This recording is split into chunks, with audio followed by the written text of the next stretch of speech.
Alrighty. Good evening, my friends. Hope all is well. Monday night, we do a shorter class. We do a class on the importance of guarding one's eyes. Um, but the beauty about this class and the topics that we learn, besides for it being short and to the point, is that these topics that we discuss are, yes, definitely tailor-made for the importance of guarding our eyes, but they are also concepts which we're able to apply to many other areas of our life in anything that a person may be struggling in. So, as a reminder, the format of this class is that we speak about four mini topics, all relating to the concept of guarding our eyes. We speak about the reward of doing so, to guard one's eyes, a practical advice, a concept in holiness, as well as a piece of inspiration. So bear with me for the next couple minutes, and we are going to explore a fascinating couple concepts, please God. So we're going to start with the reward aspect of tonight's class, reward of guarding one's eyes. And I'm going to share with you a midrash. The midrash is in Vayikra Rabbah. It says as follows: Rav Huna b'shem Rabbi Chia bar Abba Amar. Rav Huna, the said in the name of Rav Chia, the son of Abba, Sarah imenu, Sarah our matriarch, Yarda leMitzrayim v'gadra atzma min ha'erva, v'nigderu kol hanashim b'zchuta.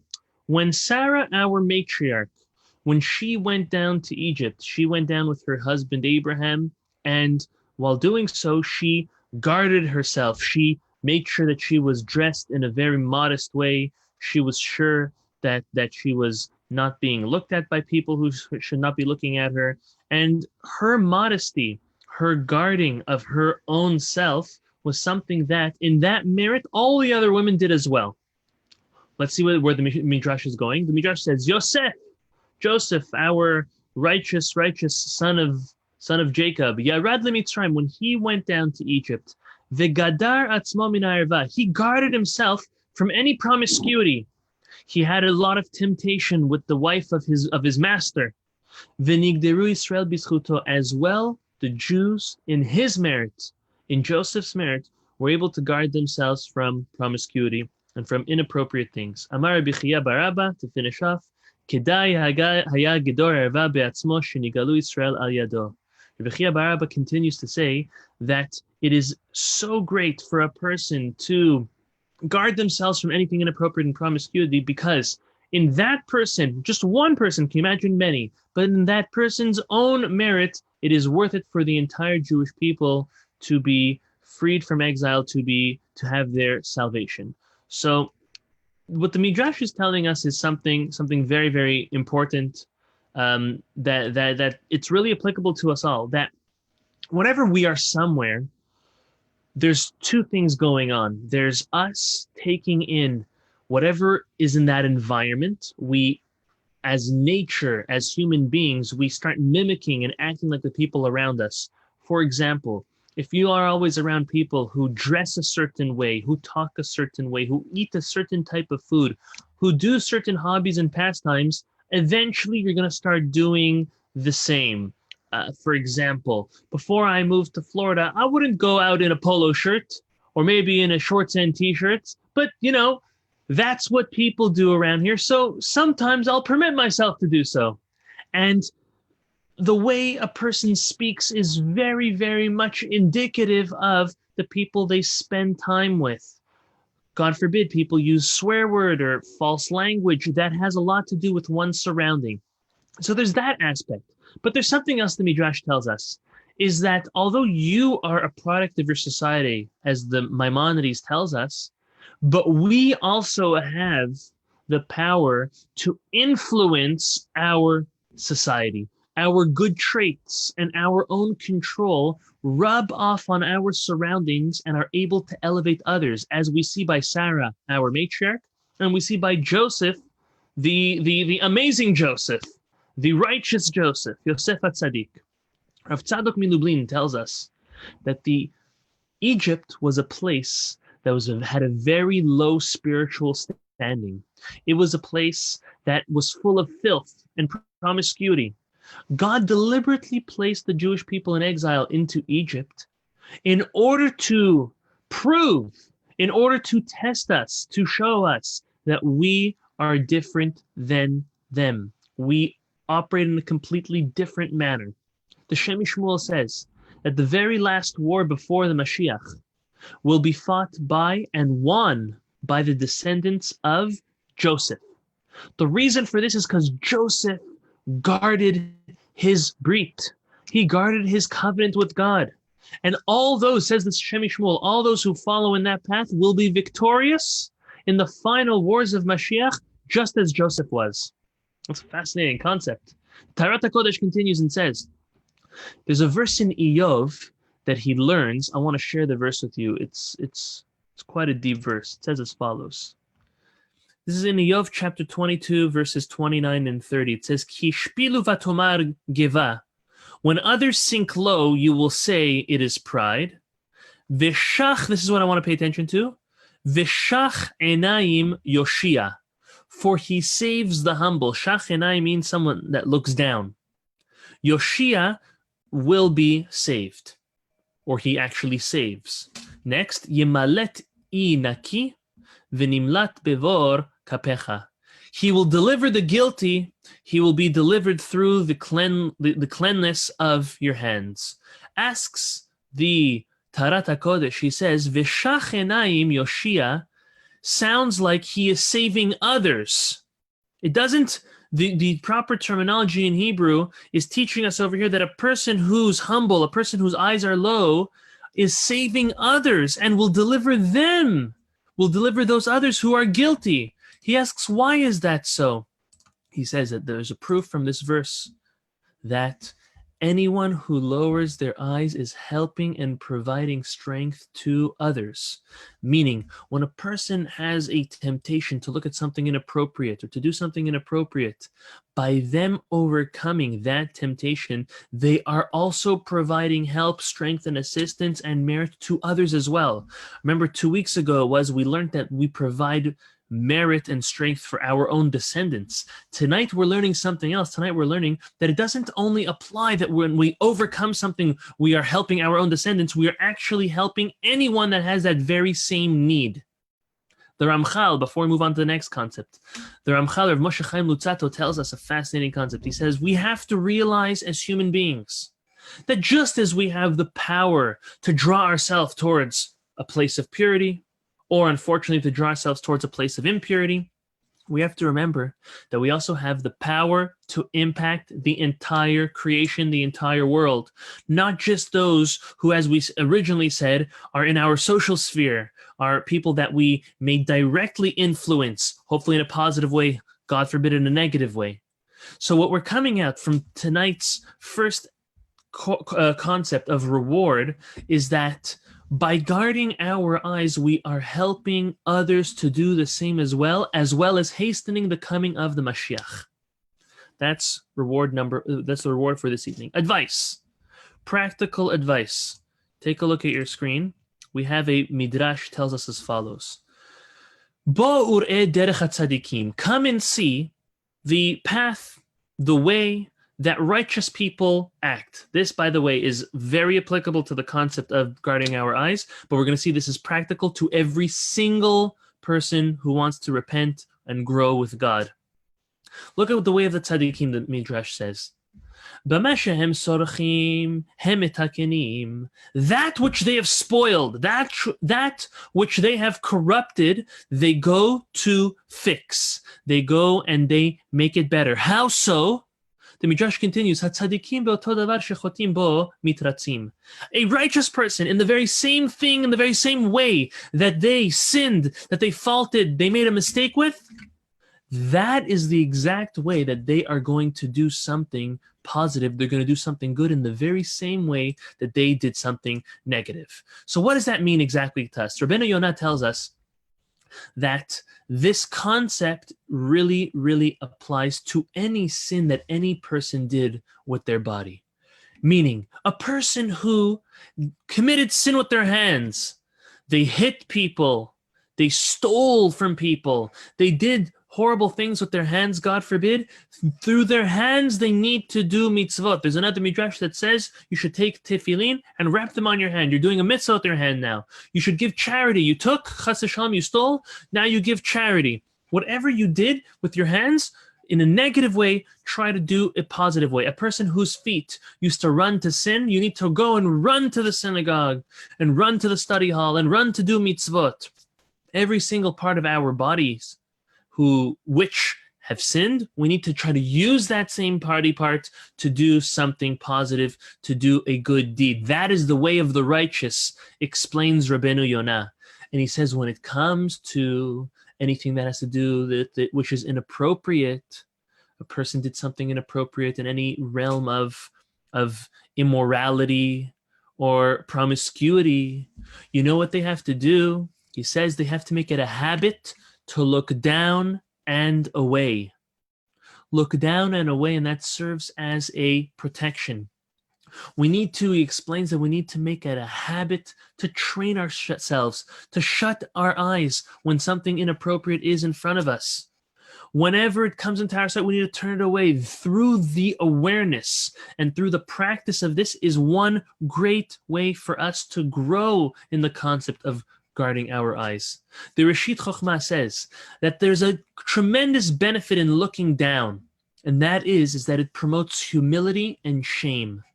Anyone who has humility and shame will be not too quick to sin. And to the contrary, anyone who has no shame and is not humble in any way is so quick to sin, unfortunately, and this is something we need to start training ourselves on.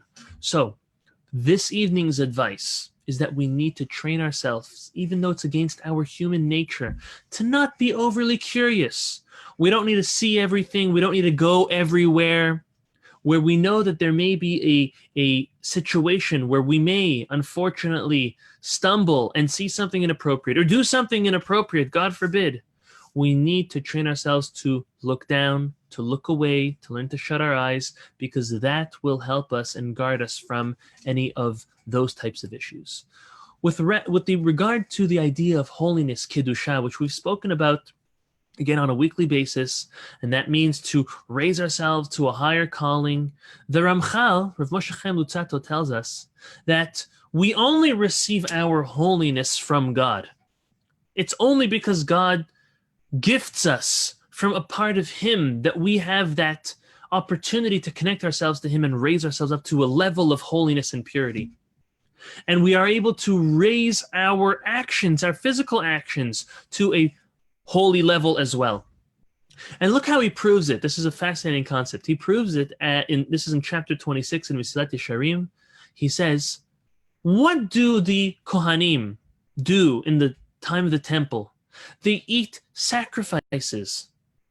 They would be doing so and fulfilling a mitzvah, a commandment. Through eating those sacrifices, it provides forgiveness and atonement. What's more physical than eating another being, an animal? Nevertheless, when done with the proper intentions, it is not only a commandment and a mitzvah and a good deed, but we are also elevating ourselves to a level of extra kedusha, extra holiness. Rav Dessler tells us that one who gets to a level of holiness, should be our goal. We're not there yet, but again, we always learn about the ideal and aim towards that for that to be our goal. He says, Rav Dessler says, that a person who's at the level of kedusha, of holiness and purity, enjoys from this world for one purpose and one purpose only for their service to God, for their avodat Hashem. At every moment, even in the middle of their act, their physical act, their intention is with one goal and one goal only, and that is to cling to the Almighty, cling to our Creator. That is true holiness, because we have to remind ourselves, we are a physical being. We're not only spiritual. There is a reason why there is physical actions in this world, and we need to learn to always direct them towards clinging closer to God. So that means, yes, you could have your chocolate, you could eat something that tastes good, you could go on vacation, you could relax, you could recharge. But what's your intention in doing so? Is your intention is to connect to your body, to give yourself ultimate pleasure, or is it to cling to your creator, to get close to God, to experience God in another way, as my Rebbe would say, Rabbi Berkowitz? He says, experiencing this world, what it has to offer, experiencing God's creation. That is our goal of rising up to holiness. The Aruch HaShulchan tells us that we're commanded to sanctify all aspects of our physicality. And he gives a couple examples. He says, like, take bread. What do we do with bread? We take off challah, and then that sanctifies the bread. In the time of the temple, we would tithe the produce with trumot and masrot. That would take our produce, our fruits and vegetables, our grain, and then raise it up to a higher level of holiness. Meat. How do we sanctify meat before we eat it? We slaughter it with a kosher knife. We remove the blood and the prohibited fats. This is a tremendous rule by physicality.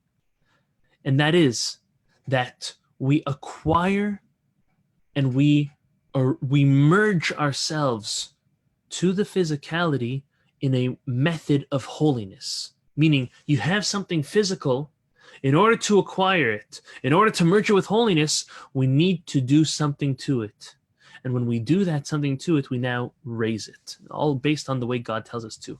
One last example that Aruch HaShulchan gives. He says, in business, a person who does not steal, lie, or cheat is blessed in business. When they give charity, they are blessed in their business. He explains that holiness hovers around such a business, such a person, and is part, God comes and attaches himself to that business in order to bless it. These are things that we're able to take physical aspects of our lives and raise them up to a higher level. To end off tonight's class, I'm going to end off with a concept that Rabbi Yitzchak Hutner wrote as a letter. And this letter is an important letter. I actually read it myself earlier today. And I think he says an amazing concept. And this concept, again, is not only applicable towards becoming a better person, a better Jew, guarding our eyes. This is so applicable to all concepts. Take a look at what he says. He says that a person often does themselves a great disservice. What would that disservice be? He says, you would look at great people, Gedolei Israel, the Torah giants and leaders of our generation, or even the previous generations. Amazing human beings. And what do we see? We just see a finished product. We see a person who knows so much, who acts at such a high level, able to control their inclination, their evil inclination. But that's so false. It's such a disservice to us. We need to look at them and say, and know, and remember that they only got to where they got to. They only reached their success from countless times of struggling, failure, and picking themselves up to fight again. Like any success story, anyone who tells you they win every single time is not telling you the truth. It's impossible. The greatest have always fell but get up. And the truth is, it doesn't matter how many times you fall. All that matters is that you're back up, ready to continue. The problem we have, says Rabbi Hutner, is that we think that great people are born that way, that they're gifted with it. It's so not true. We need to remind ourselves, we need to know that our struggles are their struggles as well. Or maybe they were their struggles. And if we want to overcome, if we want to be there, we need to get up and fight. It's not through relaxing. It's not through letting time pass that we better ourselves, that we get to a place of success. It's through work. It's through, as we say, hitting the pavement. You get up, you get out, and you do it. And you try over and over and over. Don't do this great disservice to yourself, to looking at people who are successful in whatever you consider success. Don't make the mistake and think that they just chanced upon it, or that they just woke up one day and got it gifted to them, or they grew up that way. No, it was work day in and day out. And so it is the concept of guarding our eyes. It's every day. It doesn't matter if you fail, if you make a mistake, if you got caught, you gave in. It doesn't matter. You get up and you go again and you try again. Every day, every moment is a new opportunity to make the right decisions. So just as a quick recap, a quick conclusion, the reward that we spoke about this evening is that by us standing up to our challenges, and specifically in the concept of guarding our eyes, we're not only helping ourselves, but we are helping all those around us. And we are also hastening the coming of the Mashiach. The advice we gave is that we need to do good. That's the way of the righteous people. They do good. They fix up in the exact same way that they sinned. So if you sinned with your eyes, a way that the Midrash tells us and our commentaries tells us to rectify that, to fix it up, is by guarding your eyes, making sure you always are trying to look down, look away, and control your eyelids.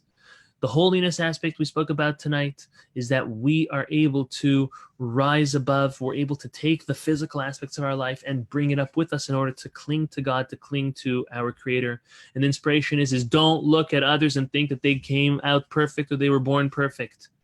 No, their success story can be your success story if you just put in the work and the hard effort into it. That's for this evening, my friends. I'm going to